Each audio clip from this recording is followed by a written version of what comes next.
Alrighty, everybody. Welcome back to another episode on the WRX build here. I got some parts in. We're going to be working on the motor today. Hopefully, fingers crossed, I'll be able to get the motor running and maybe the car even driving today. We'll see about that, but that's the hope. As you can see, I've got some work into the timing issues here now. I got the timing cover off. I've got some bolts to replace the ones that were stripped out. This one here, I actually had to. These are if you don't know already, these are supposed to be 10 mils, and I actually had to pound a 9 mil onto this one. But I got a set. I got some new bolts there that we're gonna make it work in here. I also needed some new bolts because on this side, if you guys can see, the back timing cover, this black plastic piece here that the outside cover actually bolts to, it's broken on that side and it's not there anymore. So I also got the old cam sprockets off. You can see what those were. I got those up here. They were just these little guys, and I don't know why they were ever thrown on there. I don't know what purpose they served. They're obviously not gonna work with this car, being that side's way bigger. Being that this is, I think it's smaller than the crank, so like there's no way that this would work. There's absolutely no way that this would work. So previous owner was lying to me about these being on the car. I don't know why, but anyway, we'll figure that out. So I got those off. Those were actually quite a pain to get off, but anyway, I got them off. So now we can replace that rear piece. I've got all my new parts here. I've got a new rear cover. I've got a new outside cover. Since that's new stuff, I don't have the bolts for these, so I'll have to replace these bolts with some of the bolts from the other timing covers, and then the ones that are missing out of the other timing covers, I'll use these ones, because as you can see, these are not they're not, how the original bolts were. They don't have this shaft on it. Buying a new set of these bolts, I can do it. It's just expensive, and quite frankly, I didn't think about it until today that, hey, I'm gonna need some more bolts, and no part store actually carries those. So instead of waiting another week or two to get the proper ones, I'm just gonna use these, make it work. Then we also have a water pump and timing belt kit. I'll be putting the water pump and the timing belt kit all together on this thing, make sure everything's great inside of there. We've got new cam sprockets. I actually got a set of 4 of them for all four cams. There's no point, if you ask me, there's no point in replacing these two. They're just fine. The 2 that I have there are identical to them. So those 2 on the left, those are the ones that are going to be going on the car. And then we've got the covers. Then it's time to insure it and license it and everything. So yeah, without further ado, I guess it's time to start working on this thing, see if we can get this all put back together and see if it'll run.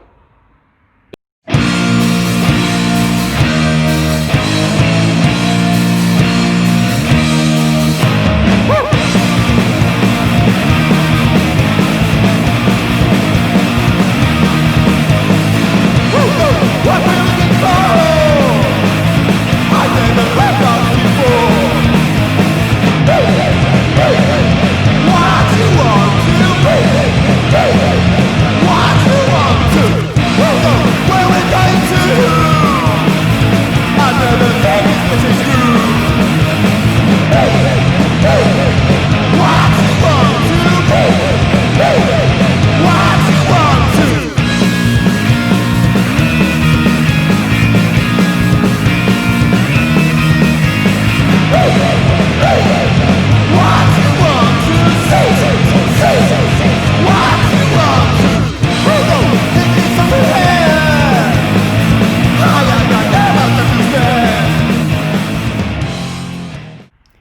right, guys, I just wanted to point out some things I found here, getting work on it. So I pulled off all the pulleys and things, and I kind of showed in the previous video, or previous clip, this idler right here.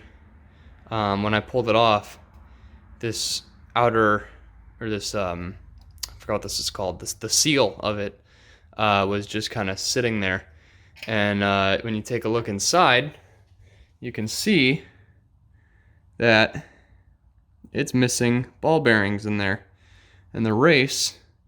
This is the race that's just sticking out the side of this here. The race is all bent up and destroyed. I don't think. Yeah, no, I can't get that thing to spin at all. So it's seized up. This is what was causing the problem. This is what went bad, and this is what was making all the noise that the previous owner was talking about and everything like that. So good thing in my kit should have a new one of these, so that can go in the fucking bucket. Anyway, also key thing to note is I went to put this new one on. This new back plastic piece here, and as you can see, those bolts that are on the side of the cams there, see those little 10 mils, those go over top of it. So I'm gonna have to take this back off, take those bolts out, put it back on, and then put it all back together. But anyway, that's where I'm at. I just thought I'd show that. So anyway, enough talking. Let's get back to work.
Alright guys, so I just got back from Lowe's.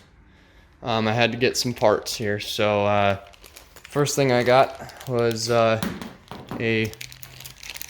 set of adapters because my torque wrench is 1/2 inch and my Allen key for the cam sprockets are 3/8, so now I got an adapter for that. I have one of these, I just don't have it with me. It's in my tools, which is in the back of my car.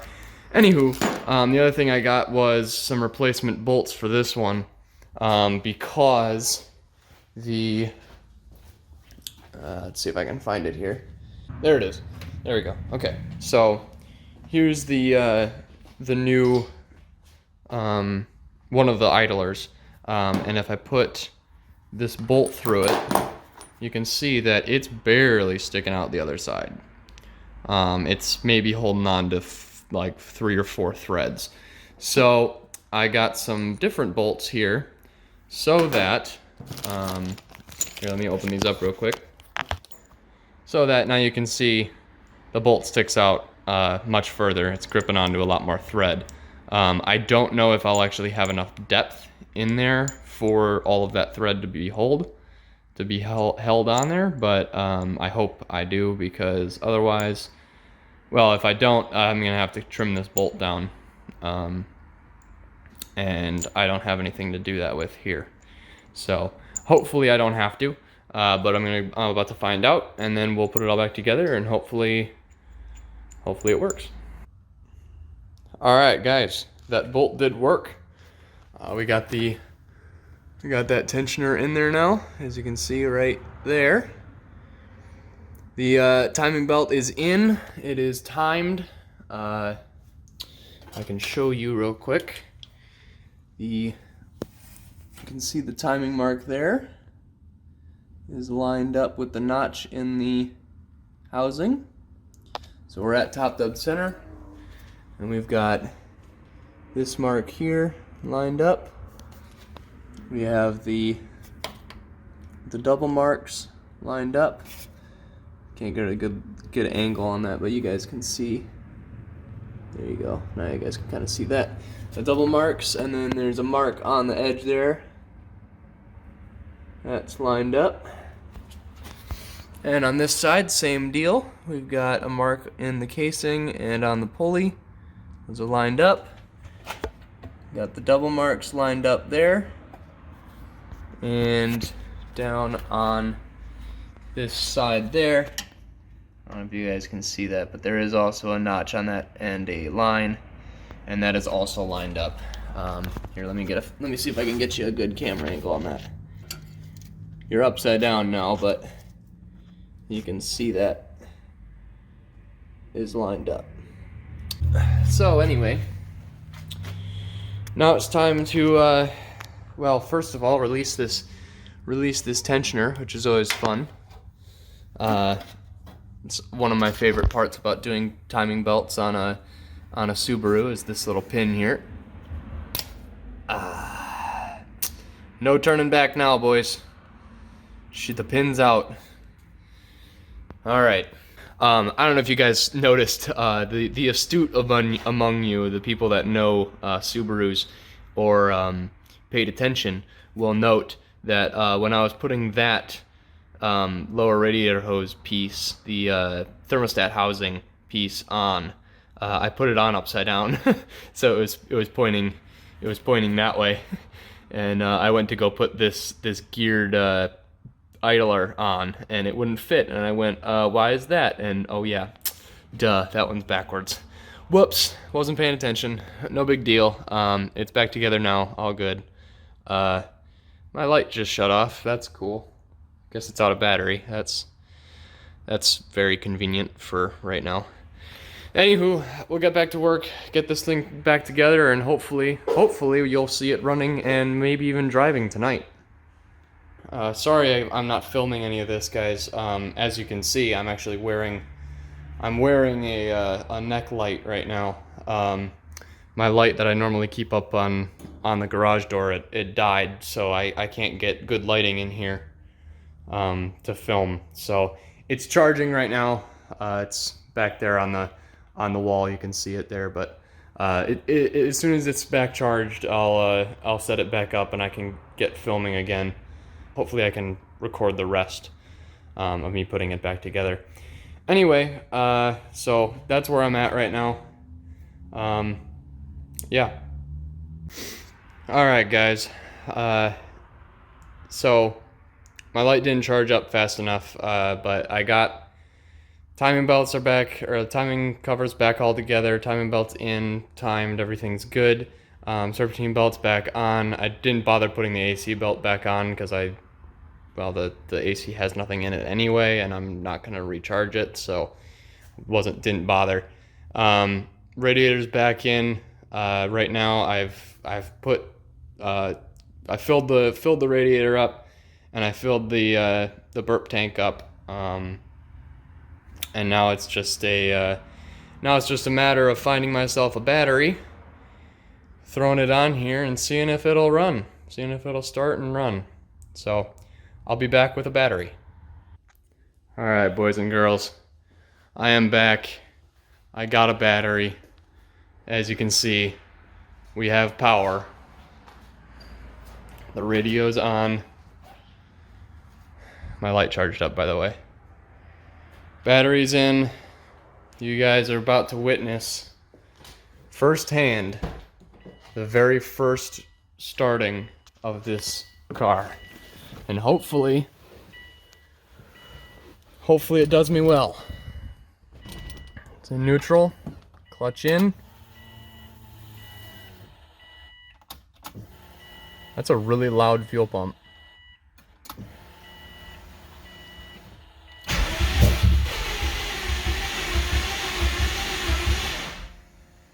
That didn't sound good.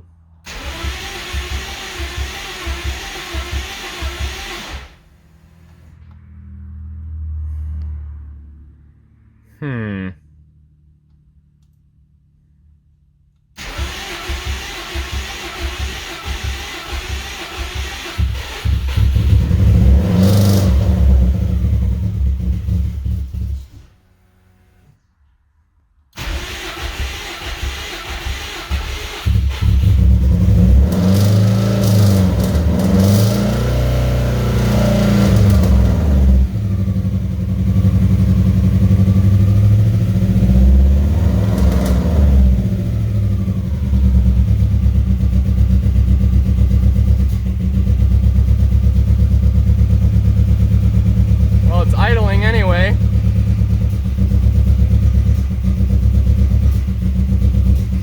It ain't happy. It's misfiring.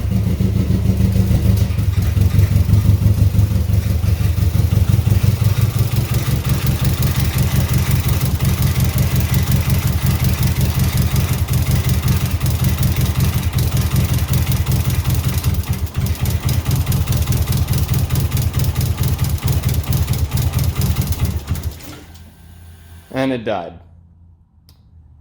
Okay. So, could it be a compression issue? Yeah. It could be a million other things though as well. So, I'm excited to hear it actually start up. I sure would like it if it ran better though. Alright guys, hopefully you guys can hear me pretty good here. As you can see, we're in the car now. It's running, it's driving. It's not running well. It's got a misfire in it or some sort of deal. But I thought that I would give you guys just sort of an idea of how it's doing. So I'll give you a quick ride here so you guys can see what's up with it.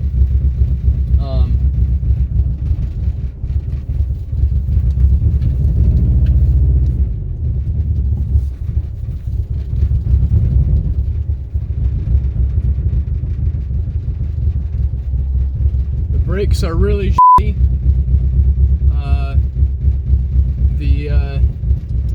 The rusty ass rotors aren't doing so great as far as stopping goes, and the parking brake is at its last leg because I can barely get it to hold with it yanked as far as I can. But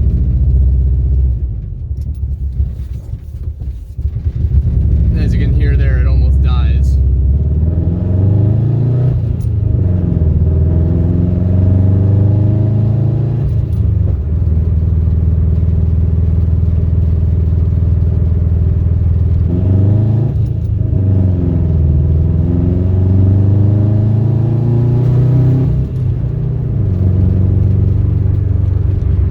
See, right now I have power assist. I'm about halfway down to the pedal, barely touching it, and I can slow the car down pretty dang good. But just there, I lifted a little bit, and now I'm shoving as hard as I can on that brake pedal, and it's barely slowing. So